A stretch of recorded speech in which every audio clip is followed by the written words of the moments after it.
د افغانستان په ولایتونو د بې پیلوټه الوتکو ګزمو خلک اندېښمن کړي.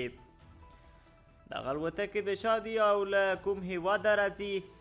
جزئیات یې ویډیو کې وګورئ او چینل سبسکرایب کړئ. السلام علیکم، ستړي مه شئ د پښتو نیوز چینل محترمو لیدونکو، وخت مو بخیر. په موږ کړئ تازه خو ډېر زیات مهم خبر ته. د پروان په فضا کې یو ور بیا د بې پیلوټه الوتکې ګزمه. په پروان کې سیمه ییزې سرچینې د یو ور بیا د دغه ولایت په فضا کې د بې پیلوټه الوتکې د ګزمې خبر ورکوي. سرچینې هشتې ورځپاڼې ته منلي چې د الوتکه یکشنبه د غویي پر 2 له شاوخوا 10 بجو راپودې خوا د پروان په فضا کې ګزمه کوي. تر اوسه نه ده څرګنده چې د الوتکه له کوم هیواده د افغانستان هوایي حریم ته دننه شوې ده.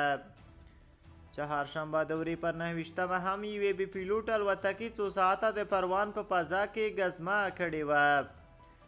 په دې وروستیو کې نیمروز، خوست، کندهار، پکتیکا، پنجشیر، هرات او بدخشان ولایتونه د بې پیلوټ الوتکو د ګزمې شاهدان دي. تر دې دمخه د طالبانو ویان ذبیح الله مجاهد د نیمروز او کندهار په فضا کې د بې پیلوټ الوتکو ګزمې منلې وې. د طالبانو غیب مشر ملا هیبت الله اخونزاده د وري پر 14مه په قندهار کې د بې پیلوټ الوتکو د ګزمو د ویرې له کبله د 215 قلو اردو اړوند کیم ته لیږدول شوی و.